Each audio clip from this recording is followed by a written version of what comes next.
kembali pada kami channel Utati Otak. Kali ini kita masih pada pojok materi. Kita akan membahas mengenai medan magnet. Nah, apa sih itu medan magnet? Mari kita lihat langsung aja videonya. Ketika kita membicarakan medan magnet, kita harus mengerti dulu apa itu magnet. Nah, magnet itu apa sih? Magnet adalah suatu benda atau objek di mana dia bisa menarik benda-benda tertentu karena benda tersebut memiliki kandungan logam-logamnya. Bagaimana bisa magnet itu menarik suatu benda-benda tertentu?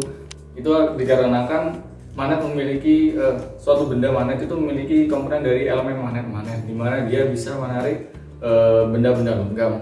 Nah, pada magnet itu terdiri dari dua kutub, di mana ada kutub utara, ada kutub selatan. Lalu, ketika kita memiliki magnet dan dia memiliki dua kutub, lalu ketika kita taruh dia di atas pasir atau di atas suatu serbuk-serbuk itu, maka kita akan terlihat garis-garis khayal yang dibentuk dari magnet tersebut.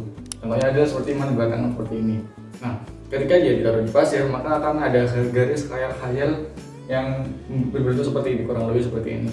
Jadi, dimana alirannya adalah kutub utara keluar menuju ke ditarik oleh kutub selatan.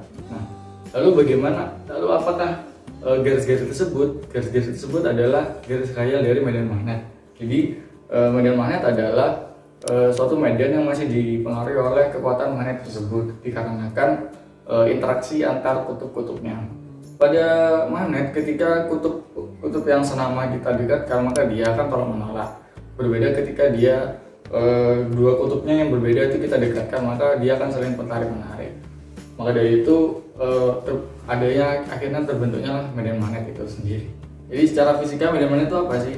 Medan magnet itu adalah aliran dari muatan listrik yang ada pada magnet tersebut. Jadi aliran muatan listriknya itu adalah di mana dia dari selatan menuju utara. Jadi berkebalikan dari arah dari medan magnetnya, yaitu dari utara menuju keluar menuju dan diserap oleh kutub selatan. Jadi maka dari itu akhirnya terbentuk medan magnet karena adanya aliran muatan listrik pada dalam magnetnya tersebut. Sebuah medan magnet ini juga dikatakan adalah sebagai medan vektor. Karena apa? Karena dia memiliki besaran nilai besarnya dan nilai arahnya. Maka dari itu mengapa dia termasuk vektor. Jadi dia memiliki arahnya apa? Arahnya dari magnet tersebut.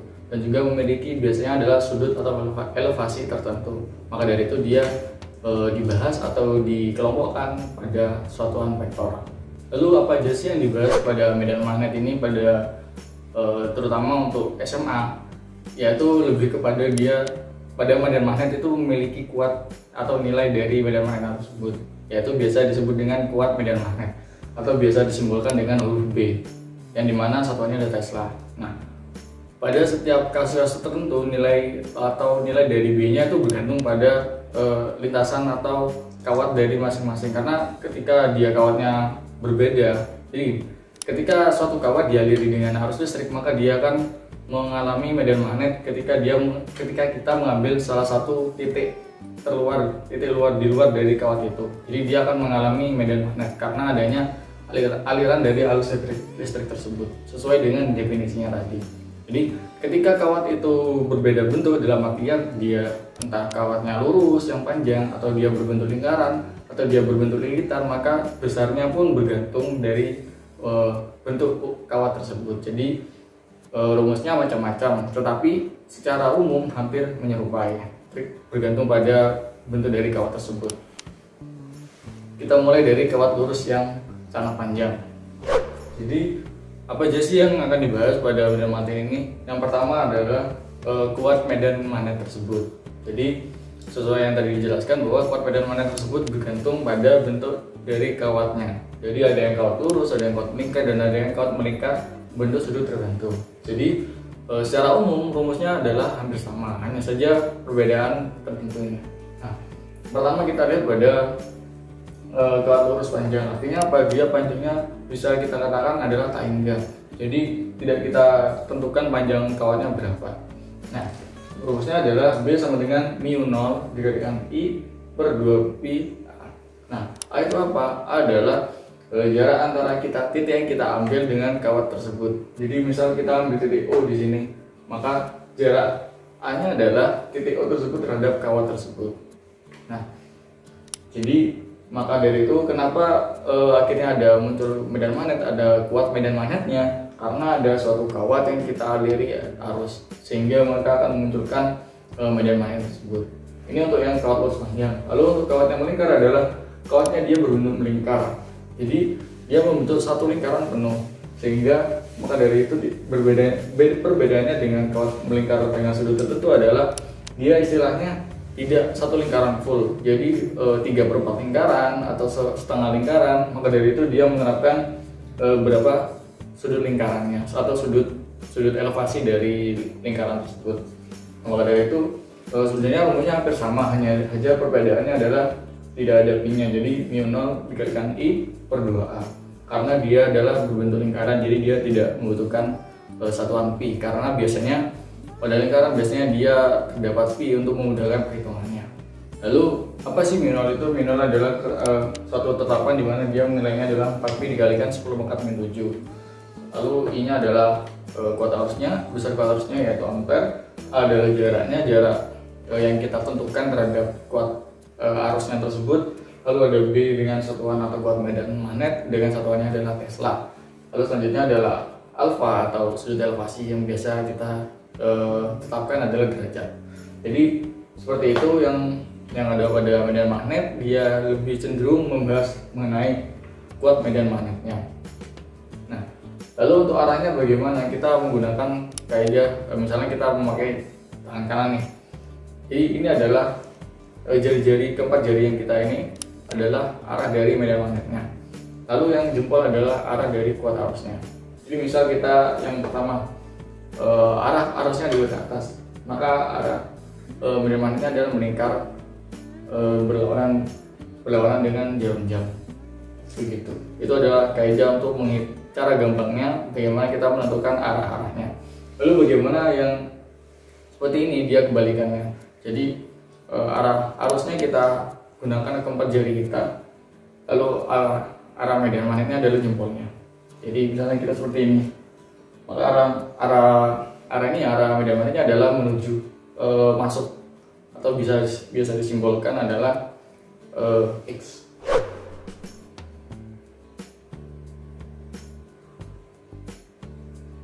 Kalau titik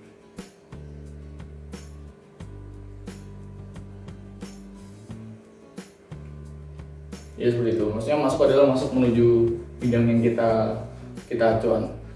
Lalu untuk titik adalah keluar, jadi maksudnya keluar dari bidang dari yang kita tentukan ini. Jadi seperti itu materi dari medan magnet ini. Untuk lebih pahamnya akan kita langsung menuju ke contoh soalnya.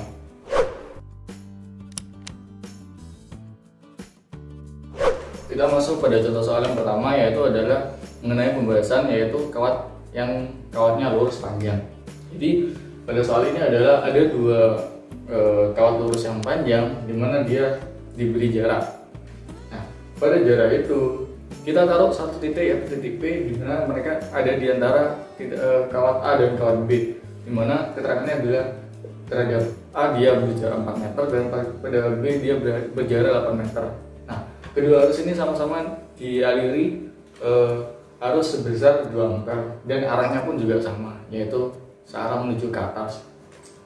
Lalu yang ditanyakan adalah berapa kuat medan pada titik P ini. Nah, untuk mencari kuat medan titik P adalah kita harus mencari kuat medan terhadap masing-masing kawatnya. Jadi titik P terhadap kawat arus A dan titik P terhadap kawat arus B. Jadi kita harus menentukan kedua kuat medannya tersebut.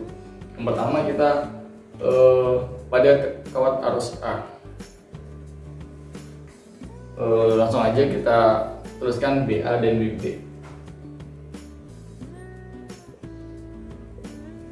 Kita tahu rumusnya adalah μ0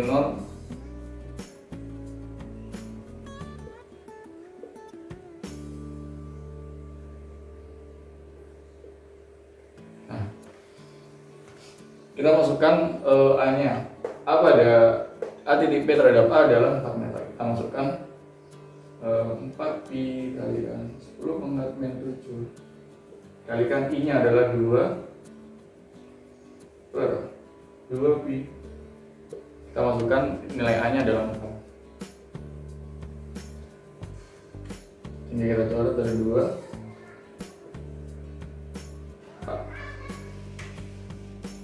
sehingga kita dapatkan adalah nilainya adalah 10 pangkat min 7 Tesla. Jadi seperti itu. Sebenarnya pengerjaannya cukup mudah karena tergantung angka-angkanya bisa kita bagi atau tidak. Lalu kita cari yang kuat medan magnet terhadap kawat B.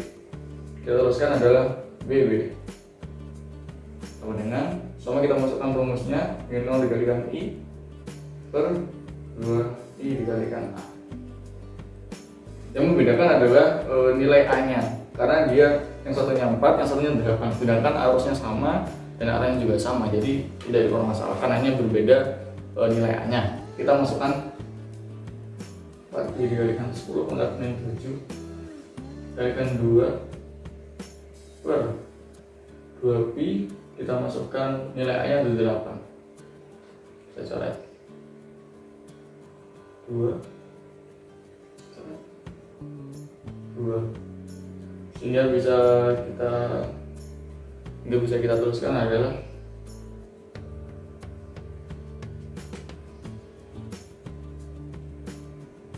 lalu bagaimana kita mencari nilai BP nya, maka adalah selisih dari kedua kuat medan tersebut. Jadi bisa dituliskan BP sama dengan kita kurangkan yang besar dikurangi dengan yang kecil. Kita masukkan yaitu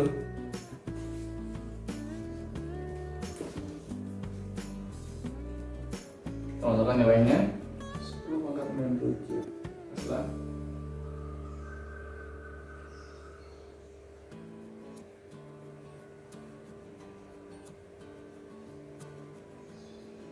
Sehingga bisa kita dapatkan adalah, karena ini adalah separuh dari nilai BA nya, maka bisa kita tuliskan adalah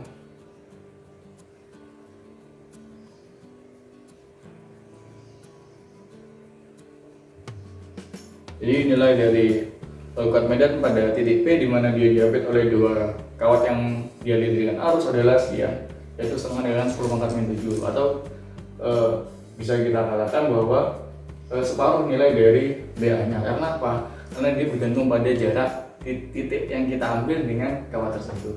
Nah, karena titiknya adalah perbandingan 1:2, maka bisa kita katakan ada nilainya adalah separuh dari nilai yang jaraknya paling rendah, yaitu 10/7. Jadi untuk menentukan satu titik yang berada di antara dua kawat yang memiliki arus, maka cara mencarinya adalah selisih dari selisih dari besar kuat medan antara satu titik dengan satu kawat dan kawat yang lainnya. Jadi seperti itu untuk mencari besar kuat medan magnet pada suatu titik yang dialiri yang berada pada di antara dua kawat arus. Selanjutnya kita maju ke contoh soal berikutnya, itu contoh soal nomor 2 yang akan lebih sulit lagi dan lebih butuh pemahaman lebih lagi. Nah, oke, kita masuk ke contoh soal yang kedua. Contoh soal yang kedua sebenarnya hanya sama konsepnya, tapi kita rubah kawatnya, yaitu kawat yang setengah lingkaran dengan kawat yang lurus. Sebenarnya konsepnya sama, yaitu menghitung, kita tentukan berapa kuat medan pada titik P tersebut, atau bisa dikatakan adalah titik di tengah pada kawat arus yang setengah lingkaran itu. Nah, sebenarnya cara mengerjakannya sama. Kita cari dulu kuat medan pada kawat yang setengah lingkaran, lalu kita cari juga kuat medan pada kawat yang lurus. Nah, baru kita selisihkan atau kita kurangi dari kedua kuat medan tersebut.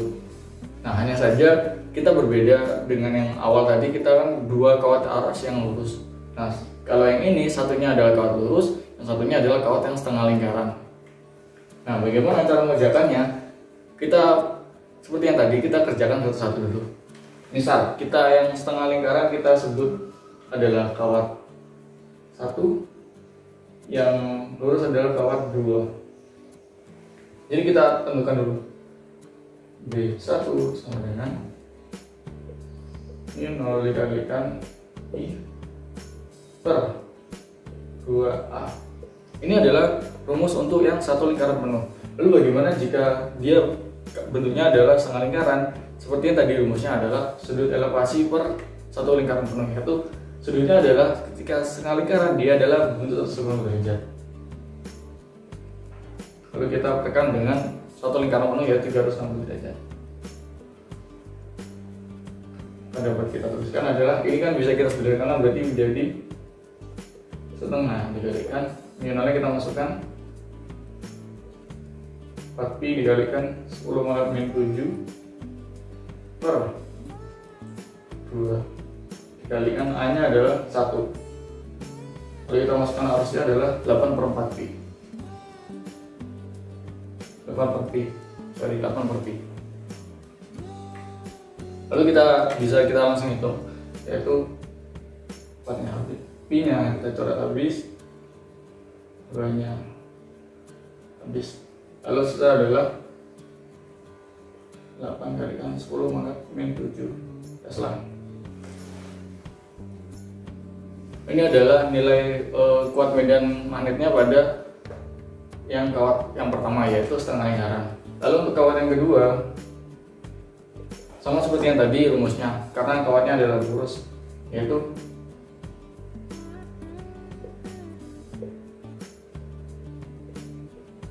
ingat hanya bedanya adalah pada pi. Ketika dia kawat lurus dia menggunakan pi, ketika kawatnya lingkaran dia tidak menggunakan pi.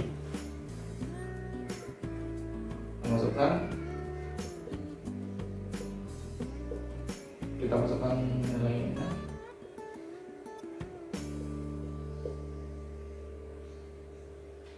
Masukkan A nya, yaitu 1. Sehingga kita dapatkan nilainya adalah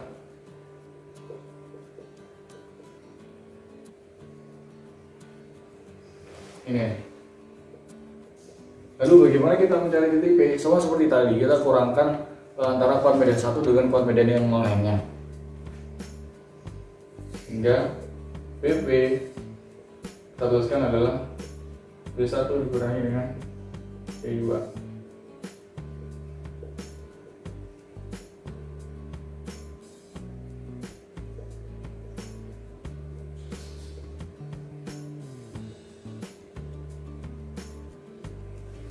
Nah, akhirnya ditemukan adalah nilainya adalah 4 kalikan 10 pangkat min 7 Tesla. Jadi sebenarnya seperti ini konsepnya. Jadi ketika kita menghitung kuat medan pada titik tertentu yang dimana dia di antara dua kawat yang berbagi bentuk, maka cara mengerjakannya adalah kita cari dulu kuat medan magnet pada kawat satu, kita cari dulu kuat medan magnet pada kawat yang kedua, lalu baru kita selisihkan nilai kuat medan magnetnya, sehingga kita bisa tentukan nilai kuat medan magnet pada titik tertentu tersebut. Jadi sebenarnya konsepnya seperti itu.